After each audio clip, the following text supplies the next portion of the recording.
Ladies and gentlemen, welcome to the Bounce Back podcast by Robert. Today is Friday, another segment, another episode.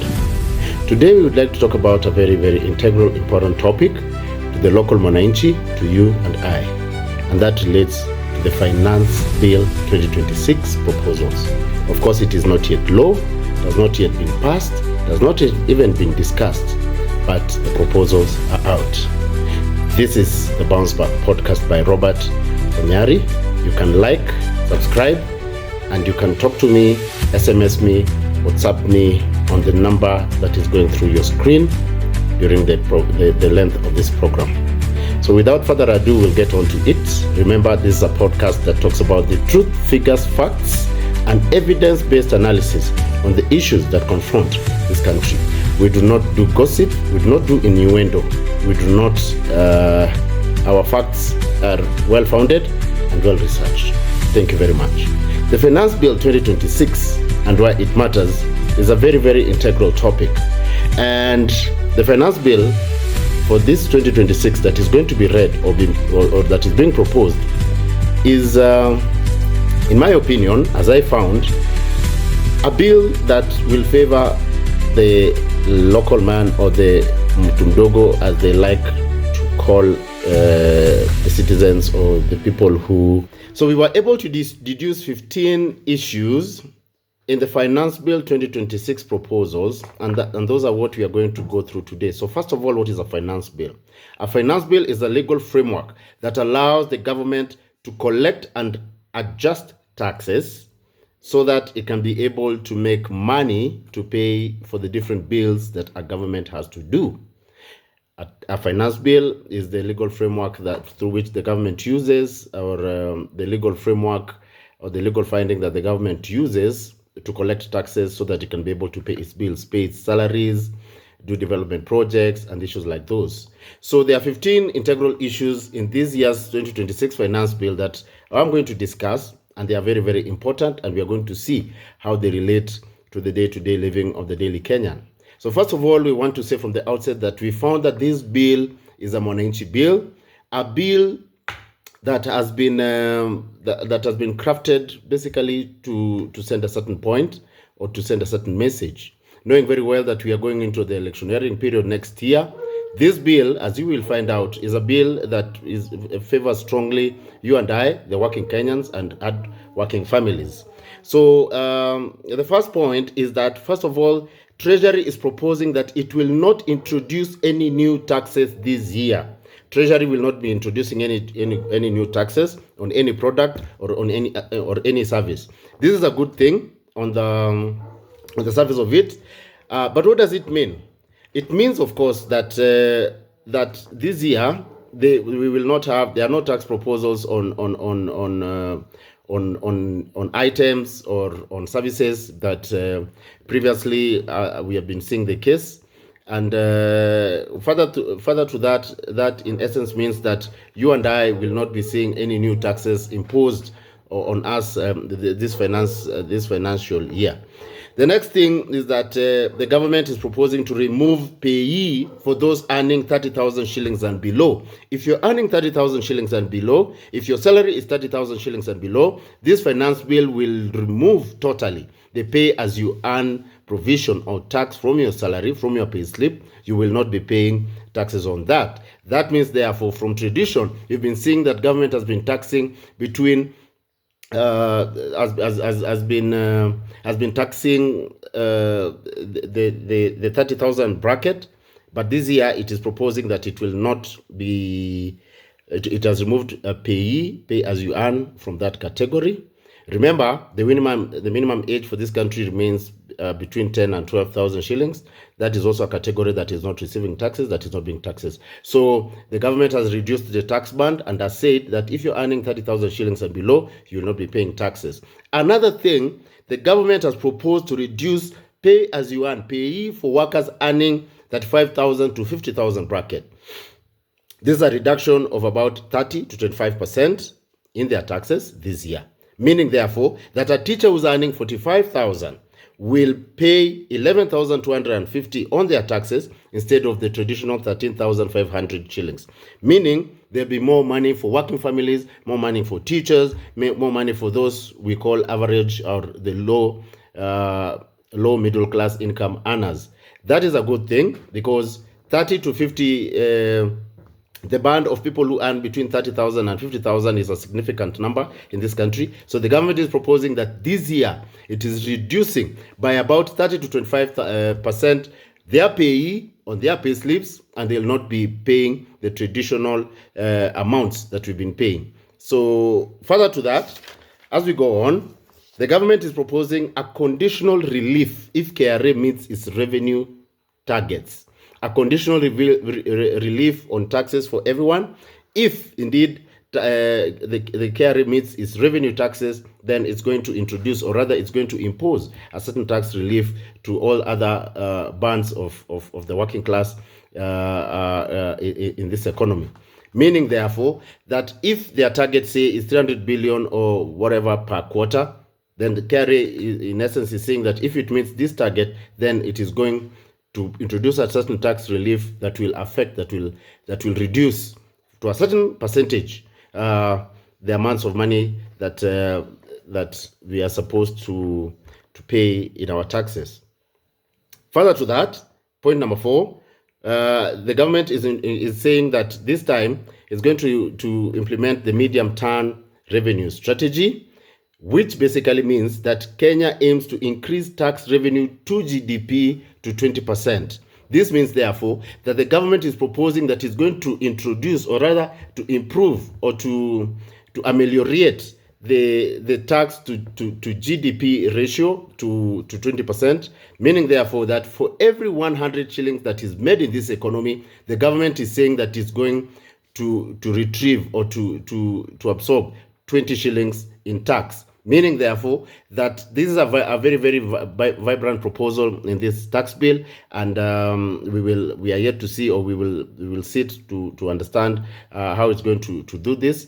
At the moment, the tax to GDP ratio is at 16% percentage points at the moment, 16 to 17%. So the government is proposing that it's going to push that figure to 20% to GDP ratio, and that is quite an ambitious undertaking, but we are yet to see how it's going to do that. In addition, point number 6, the government is proposing in this financial tax bill of 2026 that is going to simplify VAT, filing of tax returns, tax reporting, and the VAT rules, and it proposes, or it says that it's going to simplify the process. It is going to be a 1, 2, 3 process. It has been traditionally quite a difficult process for especially those who are in the informal sector, those probably who have not seen a lot of exposure.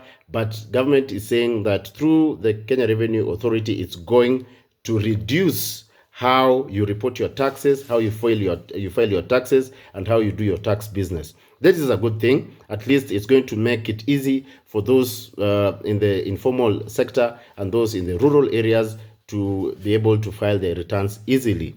Point number 6, it says that government is going to enforce the eTIMS digital invoicing system. This means that we shall get into an eTIMS tax economy regime.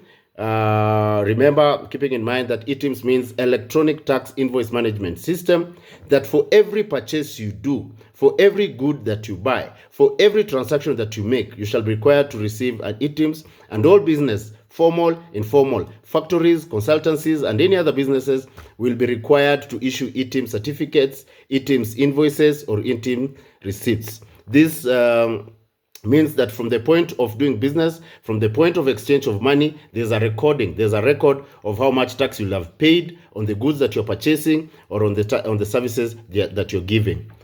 This is a good thing, but it requires a lot of intensive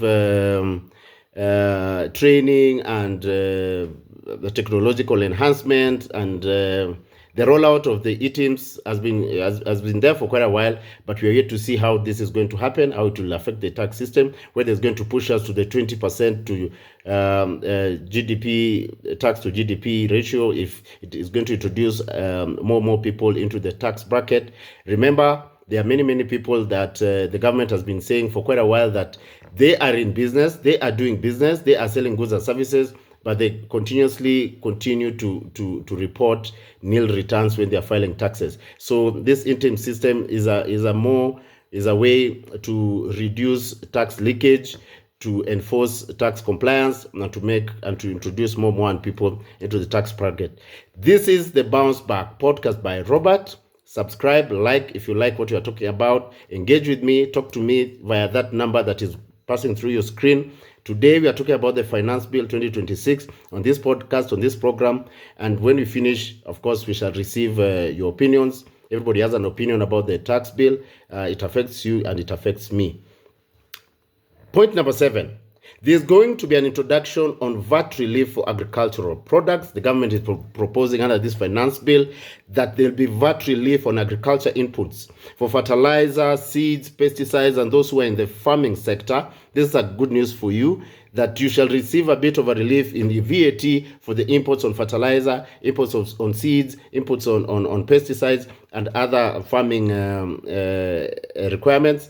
This means, therefore, that this will lower the production costs in the farming sector, and it will allow that farmers will do cheaper farming, which will lead to higher yields, which will cause a little bit more profit, and everybody who is in the farming sector at least will smile this year. This is also a wonderful tax proposal. This is a wonderful tax proposition. It means that therefore that the majority of the people who are doing farming will benefit from it, keeping in mind that this country is a country that relies heavily on agriculture, and we are yet to see how this is going to impact this sector. It is a good thing. It's going to make a lot of farmers happy, and we are happy that from our standpoint that this is a wonderful tax proposition. In addition to that, those who are exporting goods and services also may get a relief this year, e.g. tea, flour. Exporters will also get tax relief in this sector, and they could enjoy this tax relief as an incentive. So if you're exporting tea, if you're exporting flowers, or whatever things that you're exporting, whatever products, goods that you're exporting, the government is proposing in the 2026 finance bill that you shall have a relief in tax. They will reduce a bit of the import, the duty that you're supposed to pay when you're importing your goods, and that is a good thing. But again, as I'm saying, that we're yet to see how that is going to pan out. In the public participation, for public participation, remember it is by law that every proposition that government is making, every law that government is proposing through a bill must go through public participation. In this finance, the finance bill, there's a proposition that it's going to make public participation easier. I don't know how they want to do it. Some are saying that they're going to introduce an SMS system where they will be circulating sort of questionnaires or a survey asking about issues in the finance bill, and they shall be getting responses from the taxpayers in an SMS system or in a WhatsApp system, and there'll be discussions on public participation. Remember, traditionally we've been seeing corporate bodies, professional bodies going before select committee in parliament to as a form of public participation. The Kenya Private Sector Alliance, the Capital Markets Authority, the manufacturing sector or organization. Those are traditionally the people who've been going to give public participation easy. A few Kenyans here and there, one or two people. But this time around in this finance bill, it is proposing that for public participation, they are going to make the process easier so that you and I, those who are in the farms, those who are in the rural areas, those who are in the informal sectors, those probably who are not traditionally in the issue of public participation will have an opportunity under this this proposition by government in this tax finance bill 2026. In addition to that, KRA is seeking to innovate more ways to reduce tax evasion and tax avoidance. Remember, tax avoidance is not illegal, but tax evasion is illegal. So the proposition in this finance bill is saying that KRA is going to innovate more and more ways to reduce tax avoidance and tax evasion. Already they've started making steps towards that, and many business owners, SMEs, in the recent past have been receiving summons and letters from KRA telling them where they've defaulted in paying of their taxes, who has not been paying their taxes, what has been happening. And some of these companies have been affected. Some have been flagged. Up to 500,000 have been flagged as having defaulted or avoided or failed or evaded tax. I also want to say on a personal note that I received such a notice on my business, and I'm sure many people out there have received not really summons, but letters of notice from KRA telling them to explain about how they pay their taxes. So this is a good thing. It is going to teach some of us about these tax issues, how we are supposed to file, which kind of tax band we fit in, how many taxes that we are paying, if we are consultants, if we do not receive direct salaries, what we are supposed to pay on our taxes, how we are supposed to pay it, if we are doing business, for example, abroad and it is diaspora based, how we pay. So this is a good thing to teach us so that we can reduce a lot of friction between us and the KRA. Remember, at the end of the day, all of us are building this economy, all of us are building this country, and we all need to participate fairly and squarely. So I think this is a welcome move. It will help many of us out here who do not or may not understand about the tax issues. Remember again, this is the Bounce Back podcast by Robert. I'm your host, Robert Onyari. You can subscribe, you can like wherever this podcast is going. You can like on my Facebook page, on the YouTube, and wherever else this podcast lands.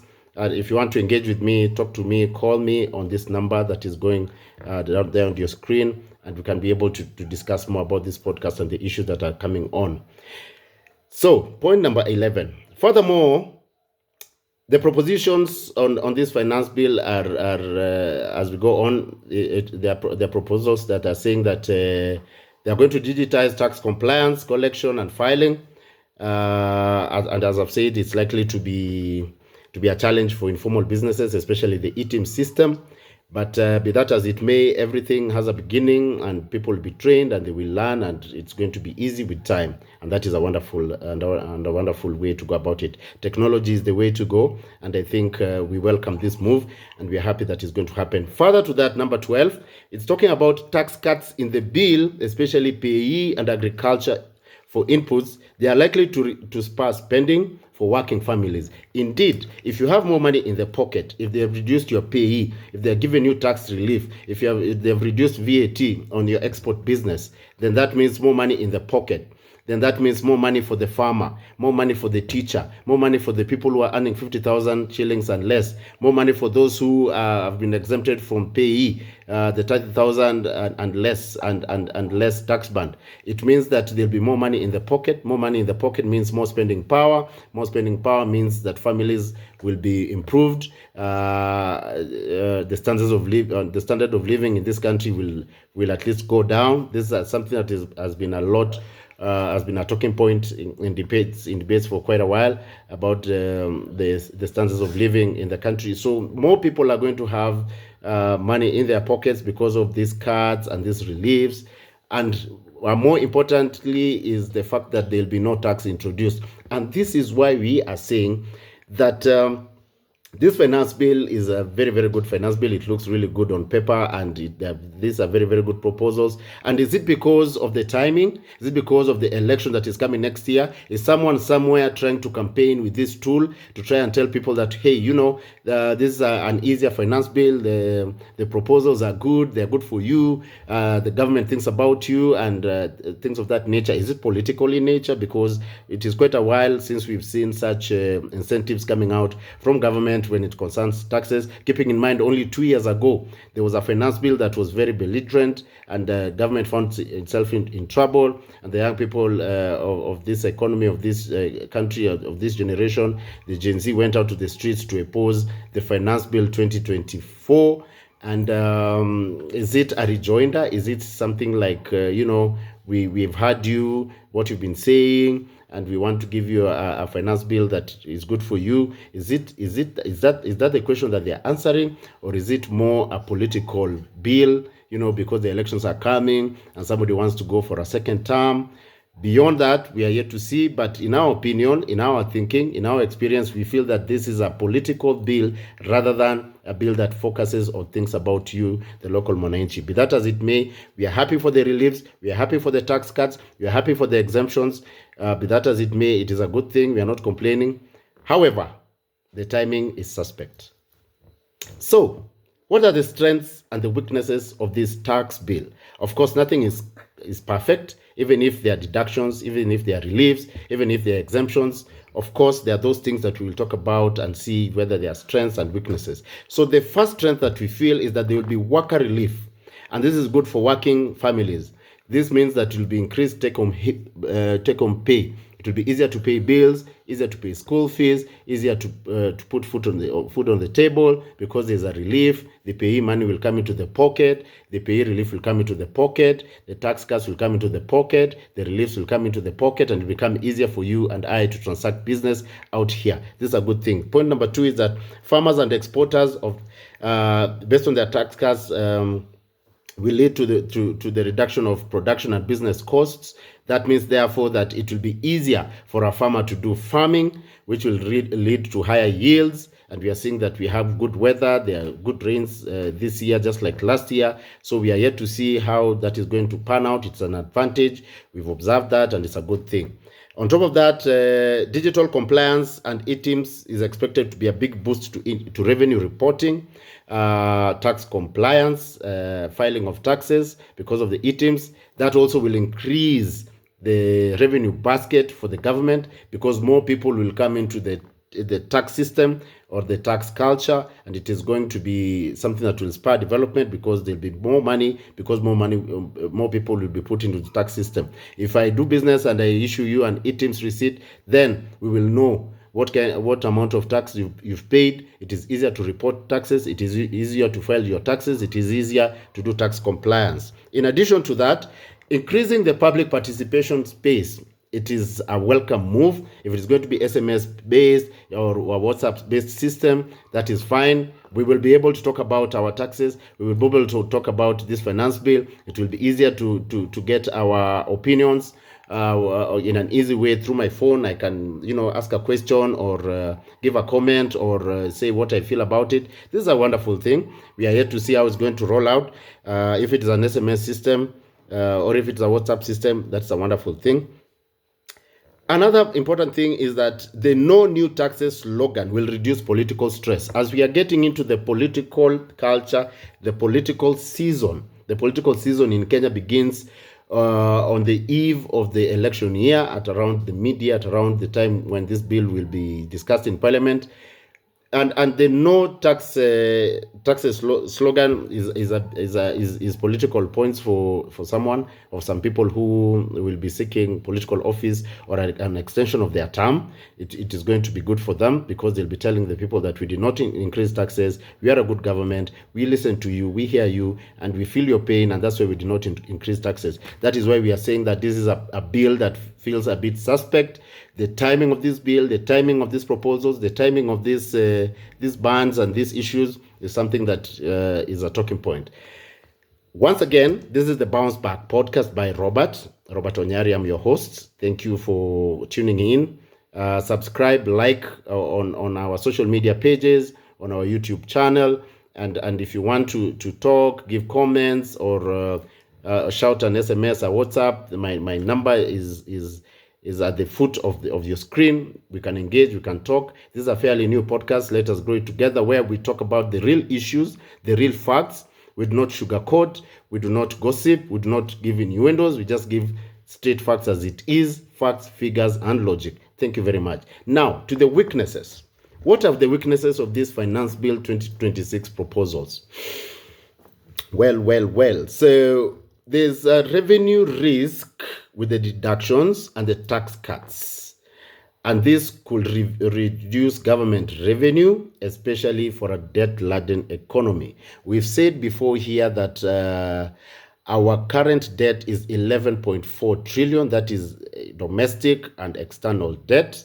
11.4 trillion. We've said that 30%, or is it? Yeah, I think 30 to 50% of our GDP, or 70% of what we collect goes into paying debt. Well, that is going to be reduced if you are giving tax deductions, if you are giving reliefs, if we are giving exemptions. Then it means they are going to be lower revenue this year, and it might be a challenge to balance, not really balance the budget, but to pay some of these the debts that we owe as a country. We will see if they are going to borrow more and how they're going to borrow, or which programs they will cut, or which development project will be suspended. Remember, this year we've seen very ambitious development projects being brought on board. Some of them are PPPs, private public partnerships. Others are from the government's own pockets. Others are borrowings and loans and grants. So we are going to see which development project is going to be affected, how this is going to mess up our economy or build it up. We are yet to see.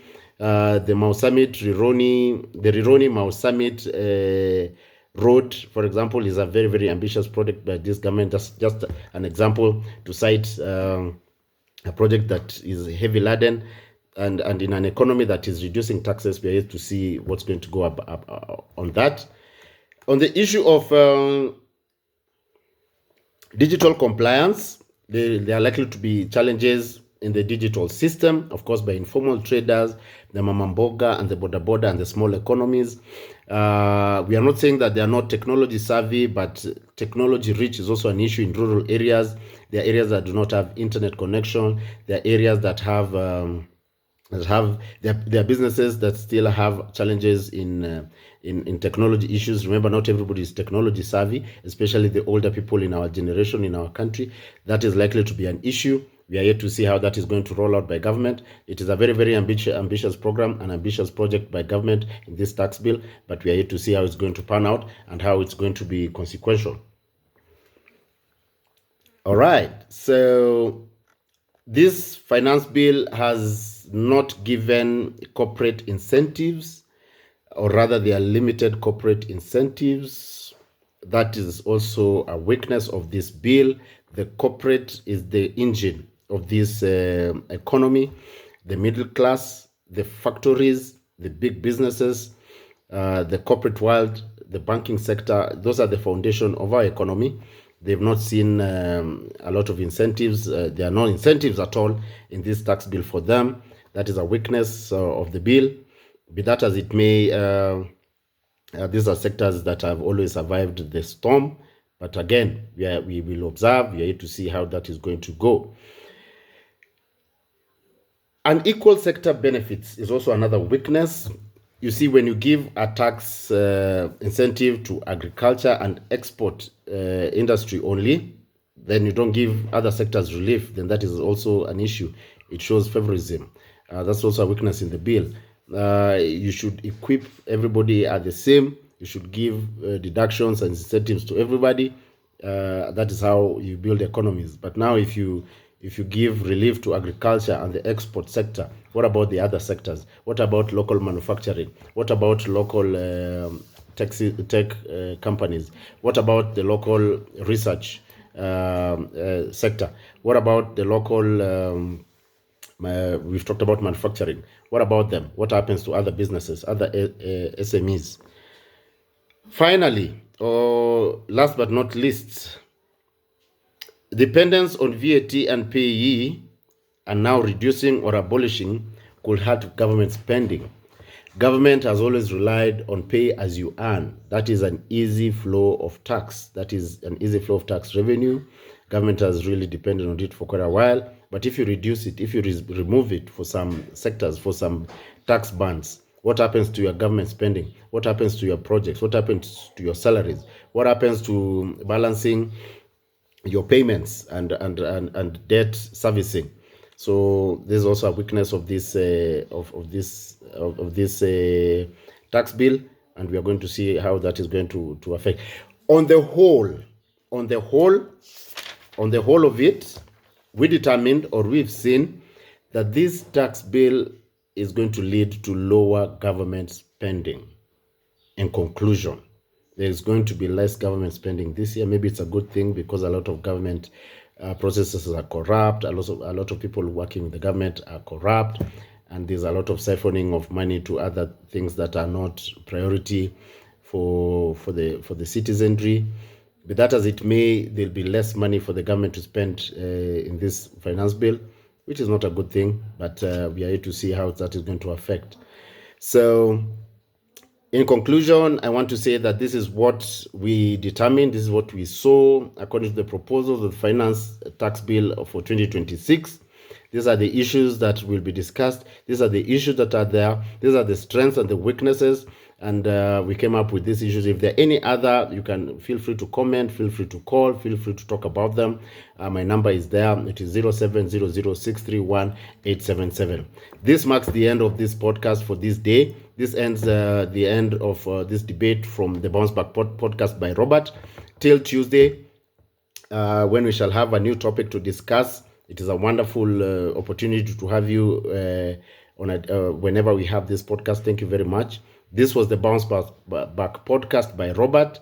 My name as your host is Robert Onyari, and today we were discussing the finance tax bill for 2026.